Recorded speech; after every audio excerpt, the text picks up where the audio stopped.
आपको नहीं लगा जब जब पार्टी ने राम मंदिर के निमंत्रण को अस्वीकार किया, प्राण प्रतिष्ठा को, उसके बाद आपने मुझे कभी टीवी शो में देखा, कोई प्रेस कॉन्फ्रेंस करते देखा?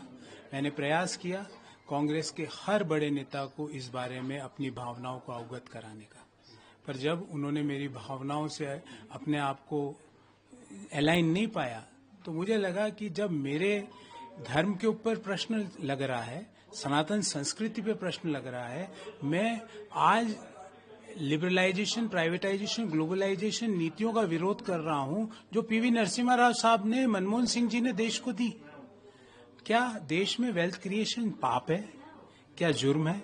क्या पूंजी लगाकर, अपने आइडिया लगाकर मुनाफा कमाना गलत है? तो सुबह से शाम वेल्थ क्रिएटर्स को गाली दो, सुबह से शाम सनातन धर्म के खिलाफ जो बोल रहे हैं उस पे चुप्पी धारण करके रखो, कोई मुंह से कुछ मत बोलो। और प्रभु श्री राम की प्राण प्रतिष्ठा को 3 महीने हो गए। क्या आप पहले बोला कि हम उस इवेंट में नहीं जाएंगे, 3 महीने तो कोई इवेंट नहीं था, क्यों गए? क्या कारण था, क्यों नहीं गए?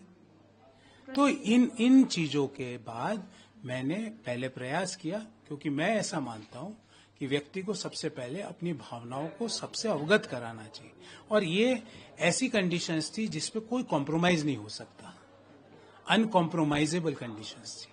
अनकॉम्प्रोमाइजेबल कंडीशंस पर जिस पे कोई कॉम्प्रोमाइज नहीं हो सकता, तो मैंने अपना निर्णय लिया। बीजेपी का निर्माण हुआ, बीजेपी को हिंदूवादी पार्टी के रूप में माना जाता है, तो क्या यही आइडियोलॉजी आपको ज्यादा प्रभावित की या फिर कुछ और? देखिए, आप आए आप अभी तक इसका मतलब मेरी स्पिरिट नहीं समझ पाए।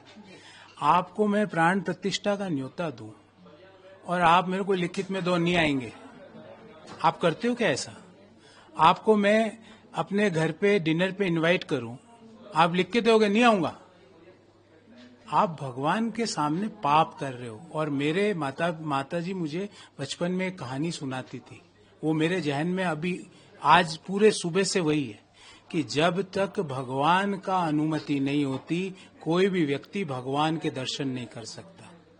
मैं तो आज भगवान श्री राम से, अपने परमपिता ईश्वर से ये कामना करूंगा कि वो सद्बुद्धि दे कांग्रेस पार्टी के लोगों को, और वो सनातन के खिलाफ बोलना बंद करें, वो अपनी खुद की नीतियों के आलोचना करना बंद करें, और देश में एक कंस्ट्रक्टिव क्रिटिसिज्म जिसको कहते हैं उसकी भूमिका को वो पूरा करें। एक अंतिम सवाल है कि बिल्कुल मैं मानता नहीं हूं, आपकी शास्त्रों में लिखा हुआ है, मैं क्या मानता हूं? मेरी कोई हैसियत ही नहीं मानने नहीं मानने की। हमारे शास्त्रों में लिखा हुआ है कि ईश्वर के इन्विटेशन की जो अवहेलना करता है वो पापी होता है। ये शास्त्रों में लिखा हुआ है, मैं क्या मांगता हूँ? मेरी हैसियत ही नहीं है ये बोलने की कि मैं मान रहा हूँ कि नहीं मान रहा हूँ। इलेक्शन से पहले या अन्य अगर बात करें तो वो भी मंदिर में पूजा पाठ तो करने जाएंगे। मैं किसके बारे में आप बात कर रहे हैं? पार्टी हाँ, मैं किसी व्यक्ति की टीका टिप्पणी नहीं कर रहा हूँ, पर आपको कांग्रेस, मुझे जैसे तुच्छ आदमी को तो इन्विटेशन ही नहीं मिला। अगर मिलता तो 3 दिन पहले वहां पहुंचता मैं। हम तो इतने छोटे आदमी हैं कि नहीं मिला, पर हम गए बाद में। जब देश के अन्य लोग गए, हम भी गए, दर्शन करके आए, परिवार सहित गए, दर्शन करके आए, आगे भी जाएंगे। सनातन के ऊपर कोई गाली देगा, स्वीकार नहीं करेंगे। वेल्थ क्रिएटर्स को अपशब्द नहीं बोलेंगे, हर विनिवेश की आलोचना नहीं करेंगे। एयर इंडिया एक ग्रुप ने खरीदा, कांग्रेस पार्टी आलोचना कर रही है उसकी, उस ग्रुप की आलोचना कर रही है। उनको पता ही नहीं।